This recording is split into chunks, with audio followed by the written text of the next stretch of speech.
digamos, lo fundamental, lo esencial para mí es que The Economist, la revista inglesa, nos dio a los colombianos 10 años para mirar si lográbamos salir del subdesarrollo o no. Ese es un artículo más o menos del 2015-2016 y ellos dicen Colombia está como en un punto medio, en unos países que se encuentran como en un limbo y vamos a ver si lo logran los colombianos o no lo logran. Tienen más o menos del 2015-2016 a 2025-2026. Esa es como la plataforma que nosotros tenemos para saltar, como para pegar finalmente, ¿verdad?, el salto que necesitamos. ¿De qué depende? Que nosotros entendamos lo que significa patrimonio inmaterial. Patrimonio inmaterial significa la inteligencia, la creatividad, significa las tasas de doctorandos, significa las maestrías, significa la tasa de lectura per cápita de un ciudadano al año. Si nosotros logramos entender esa nueva riqueza, esa nueva medida de la riqueza, el país puede pegar finalmente ese salto gigantesco, porque es un salto enorme, es entrar en otra categoría, es como salir de una segunda división y pasar a una primera división internacional, es como salir de la banca y que de pronto le den a uno la titular y entrar uno a jugar, es un salto cualitativo significativo. La nueva riqueza no tiene que ver con las camionetas 4 puertas, ni con el dinero en el extranjero, ni con cuentas, ni con el PIB, el Producto Interno Bruto, no, tiene que ver con la capacidad de creatividad de los colombianos. Entonces, si logramos entender esto, vamos a construir una nueva nación y vamos a crear nuevos paradigmas y vamos a crear nuevos derroteros y nuevos destinos. Yo creo que nosotros somos capaces de hacer eso. Yo creo que somos lúcidos, inteligentes. Los estudiantes colombianos se caracterizan siempre por ser unos estudiantes muy particulares, críticos, inventan, son ingeniosos, tienen una enorme capacidad de imaginación, que es lo que en realidad es la inteligencia, ¿verdad? La capacidad para imaginar, para crear. Entonces, el problema que hemos tenido es que yo no sé cómo ni de qué manera los guerreros lograron dividirnos y lograron fracturarnos. Digamos, el proceso de paz no debió generar polarización por una sencilla razón, porque todos deberíamos estar de acuerdo en que ambos bandos son violadores sistemáticos de los derechos humanos. Uno de los bandos exterminó a la UP de una manera criminal y asesina con una complicidad del Estado, de algunos, digamos, miembros del Estado.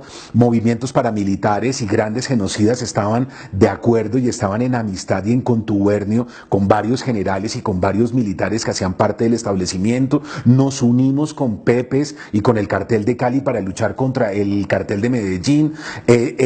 Tuvimos presidentes de la República, ministros de defensa y gente de la cúpula del poder elegidos con dineros del narcotráfico. Es decir, no podemos defender ese bando y no podemos defender al otro bando, que son tipos que amarraron personas 8, 9 y 10 años en la mitad de la jungla en condiciones infrahumanas, hicieron campos de concentración en la selva también, secuestraron, nos extorsionaron, nos hicieron las atrocidades más increíbles y reclutaron además menores de edad, ¿verdad? Bombardearon a nuestros campesinos, también son expropiadores de tierras como lo son los paramilitares y los terratenientes. Entonces, los colombianos no teníamos por qué fracturarnos por la sencilla razón de que nosotros somos los que hemos madrugado a trabajar, a pagar impuestos y los que no andamos con un revólver al cinto. Nosotros no nos armamos. Esa legitimidad moral es la que tiene la sociedad civil que somos nosotros.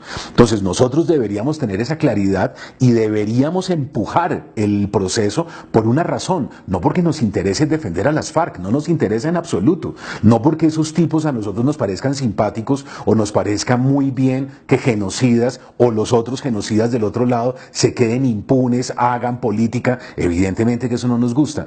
Nos debería interesar el proceso de paz por una razón, porque nos han dejado limpios los bolsillos a los colombianos y porque nosotros hemos tenido que invertir todo el dinero del IVA, de la declaración de renta, de los impuestos prediales en la guerra. Hemos tenido que financiar bombas en Sogamoso, hemos tenido que comprar Black Hawks, hemos tenido que financiar botas, uniformes, etcétera. Y el presupuesto del Ministerio de Defensa o del Ministerio de Guerra ha sido el presupuesto fundamental de este país durante decenios.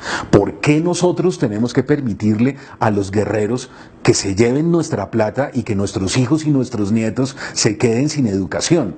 Entonces, ese es el tema para mí fundamental, es el tema prioritario, y es que no, la sociedad civil debería estar unida, y debería estar unida, como digo, no porque nos interesen los bandos o porque los vayamos a defender. No, tenemos claridad de algo.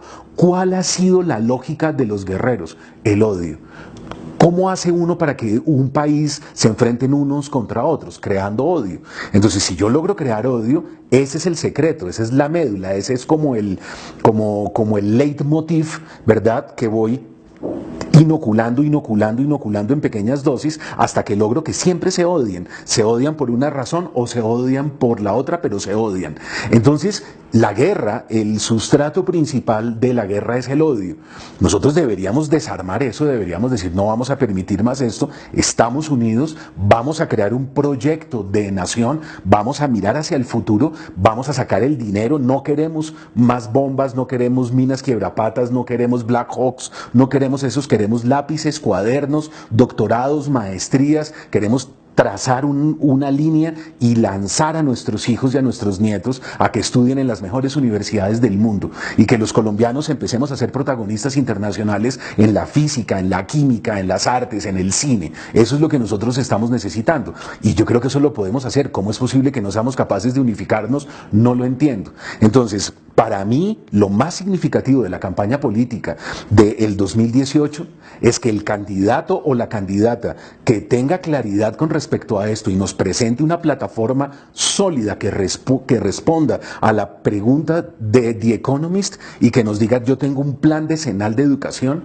yo tengo un plan para los próximos 10 años de este país y les garantizo estas cifras, esta inversión y las cuentas son estas y estas y estas, en lugar de enfrentarse los unos a los otros, que si la paz, que si el numeral 5 se va a revisar o no se va a revisar. Me parece que todo eso es irrelevante. Lo que me parece importante es que salgamos de esas discusiones que son las letras menudas que podemos solucionar fácilmente y empecemos a pensar en ese enorme proyecto. Y ese es el candidato que creo que por ahora no vislumbramos.